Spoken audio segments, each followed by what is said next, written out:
Ariel Karsagi just turned 2 years old.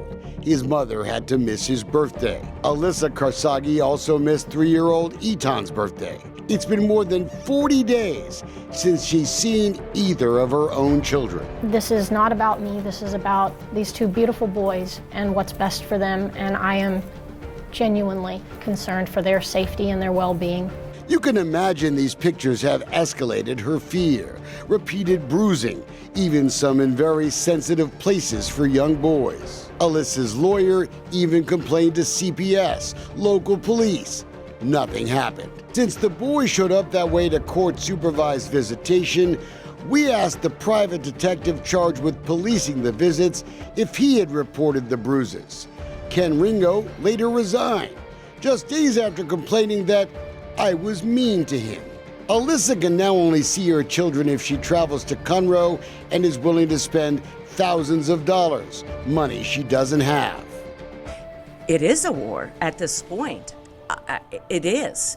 Houston divorce lawyer Marcella Halmagian is no stranger to family court. But this family injustice case she's seen in Bryan is simply stunning. The reason I enter this case is to try to help Alyssa the best I can. We've been sounding the alarm about the rulings of Associate Judge Wendy Henscherling for months. First, the judge tried to punish Karsagi because her friends wanted to raise money to help her. Then she tried to stop Karsagi from praying with her own children in her chosen religion.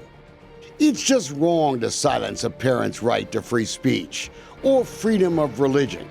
I imagine they have the same law books in Aggieland. I'm not going to be silenced. I'm not going to be silent about this situation. Do you think they would be keeping her from discussing religion if she wasn't Jewish in Brazos County? No. Karsagi is a practicing Orthodox Jew. Her husband converted from Judaism to Christianity. He's now a Baptist. And there are cries of rampant anti-Semitism in that court.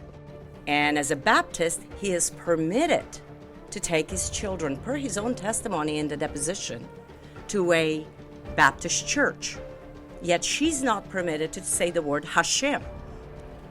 And that is not just unconstitutional, but is egregious.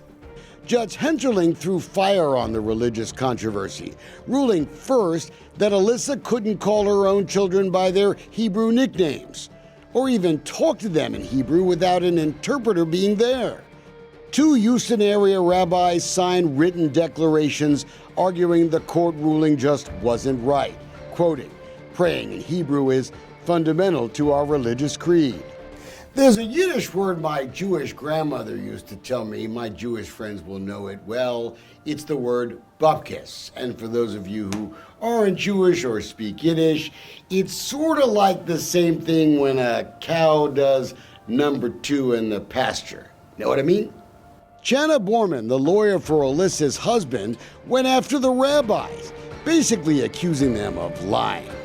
And boy, that triggered a nuclear reaction from Alyssa's lawyer, quoting, "Casting aspersions against members of a particular religious faith in a court filing by a member of the bar of the state of Texas is intolerable. It's an affront to the ethical obligations of counsel practicing before the Texas courts, and it offends the Texas lawyer's creed and the bounds of professionalism and decency by painting the Jewish people as liars who would protect their own." Things that have been done to her at this point are beyond belief. The Texas Appeals Court in Waco didn't listen. Judge Henscherling has gone after Alyssa even when her friends launched a GoFundMe page to raise money for her legal bills. The judge ordering the money be turned over to the court. That didn't happen. Maybe the judge wants to come after me because we want you to take a look at this GoFundMe page and consider donating to help Alyssa see her kids and fight back against this nonsense. Judge Henscherling is a classic example of why judges who aren't elected should never have the power to take away children. And I don't like throwing around the anti-Semitism word a lot, but there's an old expression. If it walks like a duck and quacks like a duck, Well, you know the rest.